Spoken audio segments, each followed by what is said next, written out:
Сегодня мы путешествуем в Далат. Это запад Вьетнама. Мы находимся сейчас высоко в горах.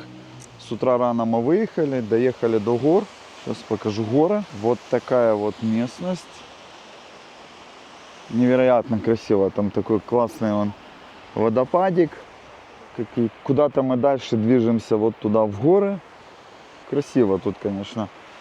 Там солнышко, здесь тучи. Горы очень красивые, все такое зелененькое, красивенькое. Мы уже добрались до Далата. И сейчас пойдем смотреть секту. Или не секту, религию всех религий. Каодай. Короче, придумали ее в 29 году. Храм, куда мы приехали, его построили в 45-м. Вот так он выглядит. Это религия, в которой собраны все религии. Сейчас пойдем ближе посмотрим. Правда, тут ступенек куча, но пойдем. Вон уже эти сектантики пособирались. Тут еще, когда поднимаешься, девочки должны, вот сейчас мы поднимемся чуть выше по ступенькам. Девочки должны подниматься по левой лестнице, мальчики идут направо. Ну, выглядит так неплохо. Я надеюсь, нас не завербуют тут. Ну, забрались мы наверх. Теперь сейчас будем заходить в храм. Красиво здесь драконы всякие. Обувь надо снимать, не? Где тут?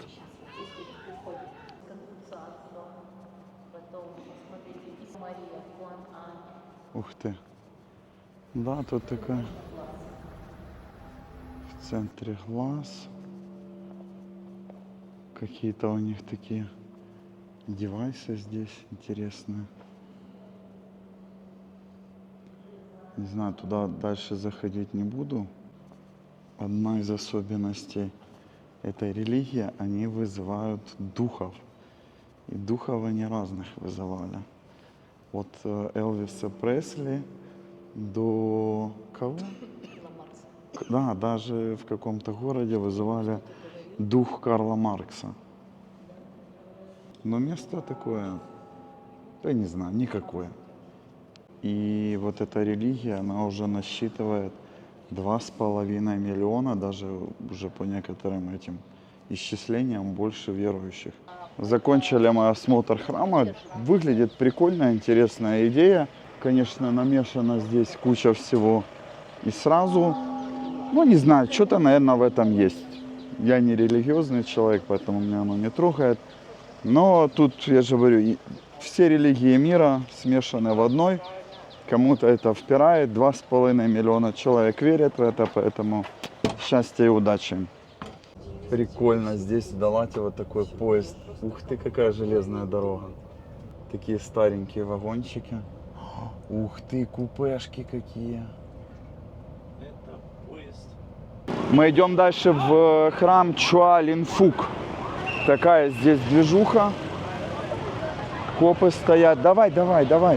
Яла. Движуха тут невероятная такая. Я не знаю, все, наверное, едут в этот храм посмотреть его. Он сделан из обломков посуды. Сейчас будем заходить, смотреть, как это все выглядит. Красиво оно, некрасиво. Дошли мы до храма. Красиво выглядит. Людей, конечно, здесь тьма тьмущая. Выходной день. Поэтому людей валом. Все привалили сюда отдыхать, смотреть. Красоты. Богиня Гуанинь. Такая же на Хайнане стоит статуя. Только больше богиня доброты и милосердия. Вроде так. Сейчас мы спускаемся в ад. Но, собственно, мы пошли в чистилище. Я первый пойду. Папа первый идет в ад. 18 ступенек в чистилище.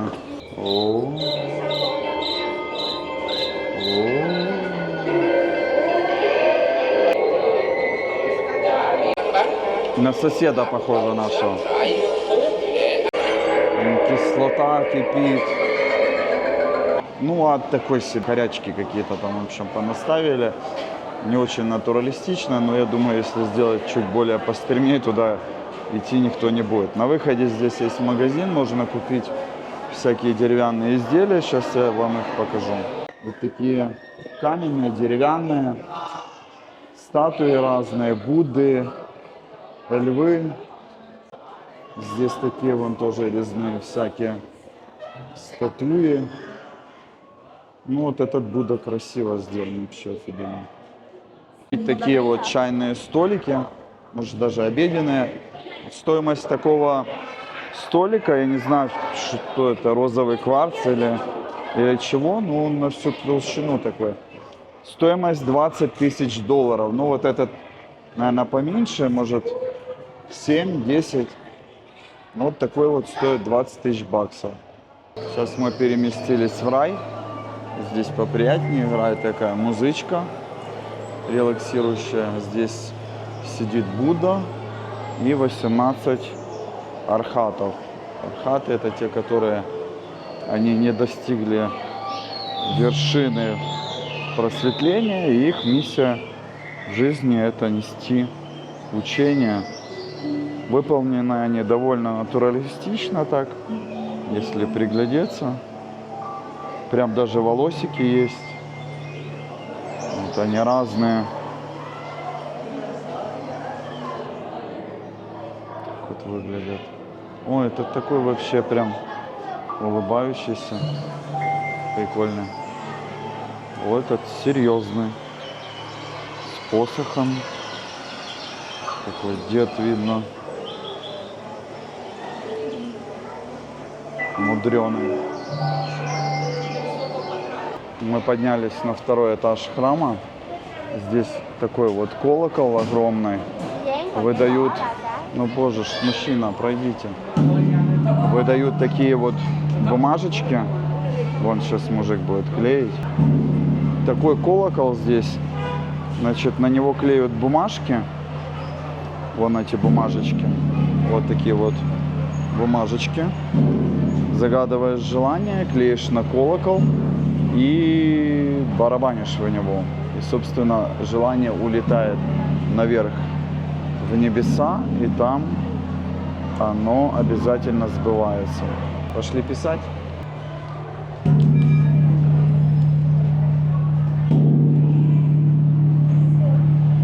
И вот так отпускаем желание в мир. Моя очередь.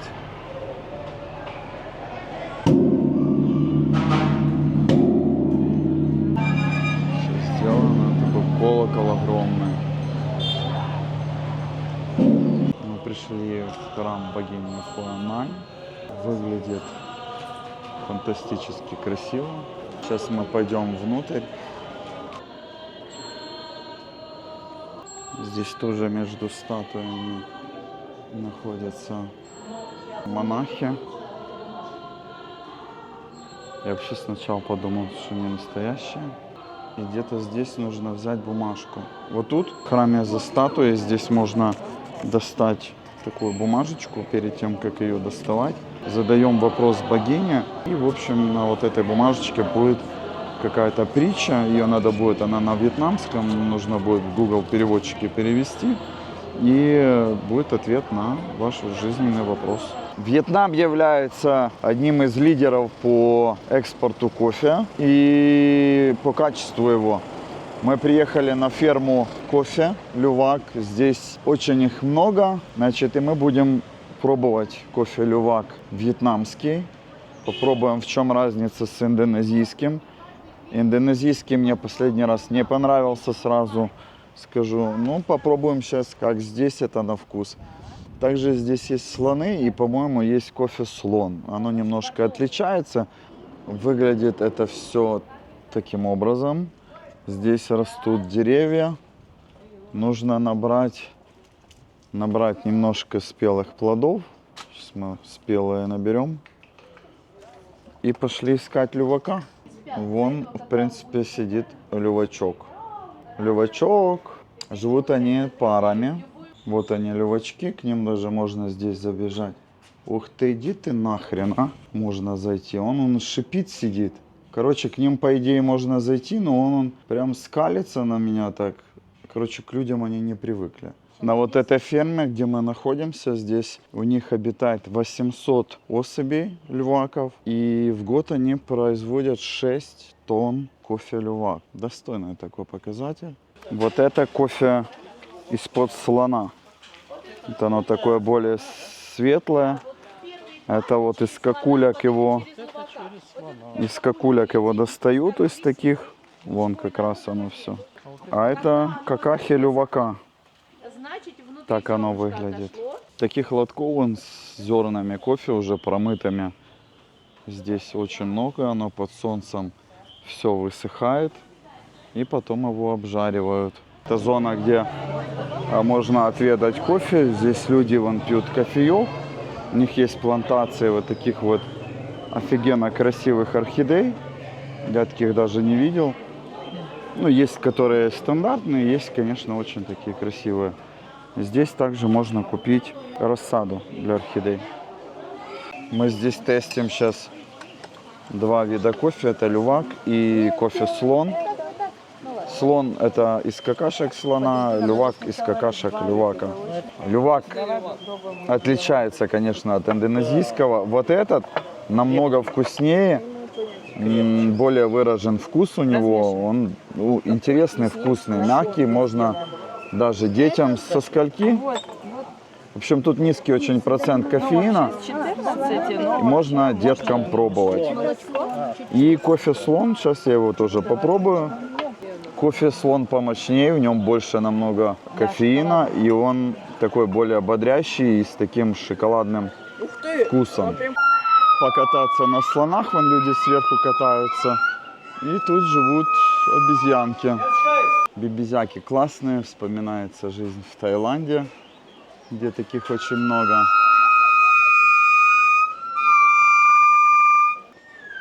Спой еще.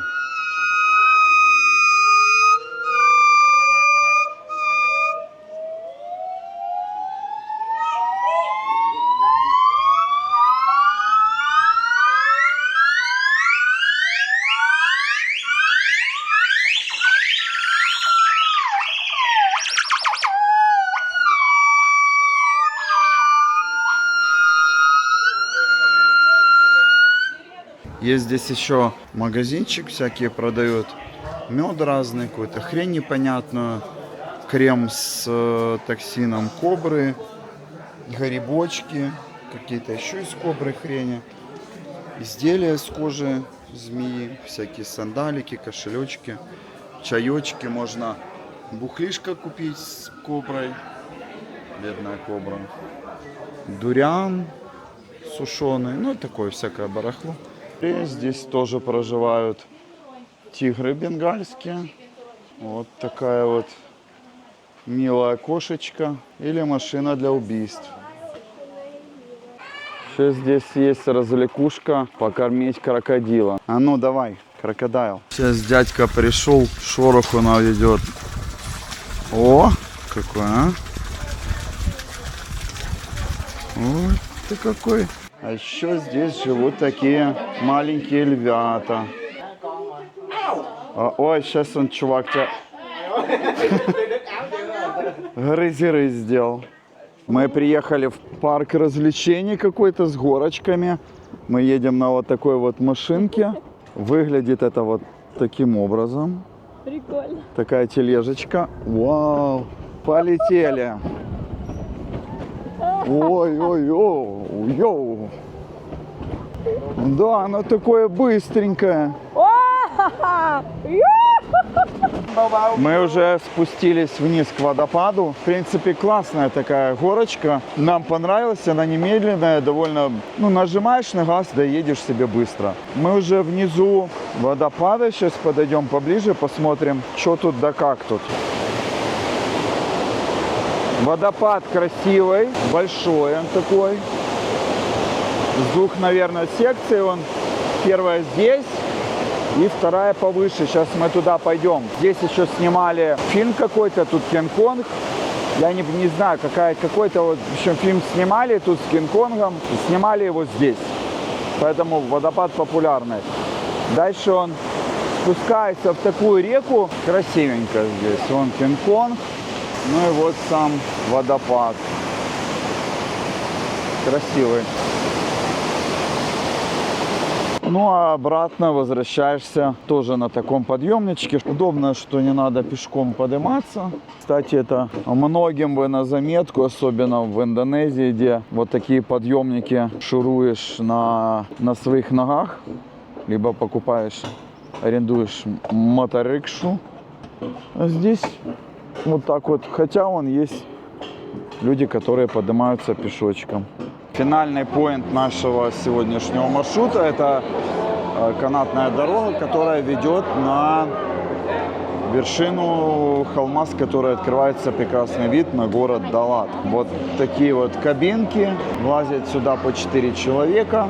Длина маршрута 2300 метров, ехать нам где-то минут 15. Да, вид интересный. Мы добрались до смотровой площадки. Здесь открывается такой панорамный вид на город Далат. Можно посмотреть, как он выглядит. Выглядит он довольно-таки разнообразно. Какой-то типичной здесь застройки нету. Все дома абсолютно разнообразные, разношерстненькие. Ну, вот так он выглядит. Я не знаю, что про него еще сказать. Наверху здесь есть такая площадка. Смотровая с цветочками, садик, фотоспоты. Ну, выглядит красиво, в принципе. Последнее на сегодня место – это отель Crazy House.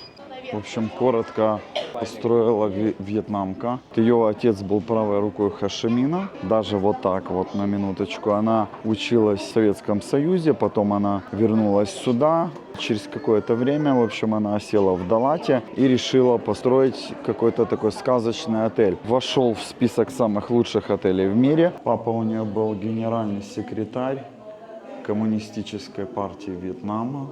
Так выглядит семейный храм. Такие причудливые коридорчики. Вот так выглядят номера. Такой номер. Это бамбук. Вот этот номер называется кенгуру. Выглядит необычно, в принципе, как и все здесь. Небольшие такие номерки. Этот номер называется «Медведь». Как можно догадаться по инсталляции. Блин, конечно, но необычный отель. Реально, он прикольный. Хоть номера, в принципе, такие маленькие совсем. Какие-то они такие странненькие, но отель сам выглядит прикольно, вообще улетный. Однозначно такого не увидишь нигде. Ух. Так выглядит внутренний дворик. Башенки такие. И отель продолжает дальше строиться. Если дом уже достроенный, то за него приходится платить налог. Его, конечно, бы за заслуги этой мадам ее бы освободили от этих налогов, но что-то они продолжают дальше строить. Вот тут мы пытаемся расходиться на вот этих лесенках узеньких. Довольно сложно это сделать. И вокруг тоже домики такие довольно забавные. Сейчас мы с одного домика, блин, так еще страшно здесь. Сейчас мы с одного домика перейдем, наверное, куда-то в тот домик и в третий домик. Это все один отель. Номеров здесь немного. Они все расписаны, уже забучены. Сюда довольно сложно попасть, поэтому я вставлю в видео локацию этого отеля. Если захотите, можете потом забучить и приехать. Но билеты надо брать сюда заблаговременно. Я перешел в другое здание. Конечно, здесь в том же сумасшедшем стиле. И здесь такая ведет лесенка. Здесь их на самом деле много очень. Довольно легко потеряться. Как-то по спирали, наверное, вниз потом надо спускаться.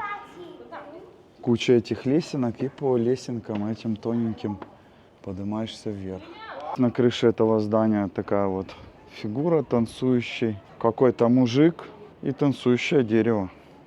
Шикарная панорама открывается на Далат. По очередному коридорчику мы проходим в следующее здание. А здесь номер называется Eagle. Ну, тут уже так достойно. Этот номерок побольше. 2 кровати здесь. Такой камин в форме орла. В яйце камин. Красиво. 2,5 миллиона за ночь. 100 баксов. Отель закрывается у нас уже практически 6 часов, поэтому мы по-быстренькому посмотрели здесь все и уже собираемся выходить. Для посещения туристов 6 часов отель закрывается. Всех выгоняют на улицу, кроме постояльцев. Постояльцы остаются здесь на ночь. Ну, сказали, мне надо показать еще вот несколько комнат. Ну, вот тут голая девка. Комната называется Тигр. Тигр. Вот такой вот тигр сидит в комнате. Такой сказочный номерок. Здесь комната медового месяца. Здесь уже стоят чемоданчики. И люди заселились, судя по всему, гуляют, ждут, пока посетители убегут. Наверху там спальня, но она нашему обзору недоступна. Так что посетили мы вот такое интересное местечко. Как экскурсия стоит посетить и, в принципе, одну ночь проночевать здесь тоже можно. Мы не успеваем, потому что у нас очень насыщенная программа. Все не посмотришь, все везде не побываешь. Поэтому мы заканчиваем здесь, чухаем наш отель и, может быть, еще вечером пойдем гулять по Далату. В общем, вышли мы вечером поискать бар какой-то. Сегодня Новый год. Все выглядит вот таким образом. Парк какой-то. Куча машин, пробки, все сидят на стульчиках вот так вот. Значит, жгут такие кастрики, делают шашлыки. Блин, ничего нельзя найти, все закрыто или доехать туда нереально. Это засада, мы не можем потратить наши миллионы. Нашли какой-то ресторан, вот этот Тхуйта. Сейчас попробуем в Тхуйту зайти. В общем, жраку мы не нашли. Дальше мы как-то пытаемся отсюда выйти, но это все так странно выглядит. До ужаса. Люди сидят, жгут костры на тротуаре. Здесь что-то происходит невероятное. Невероятно лютое.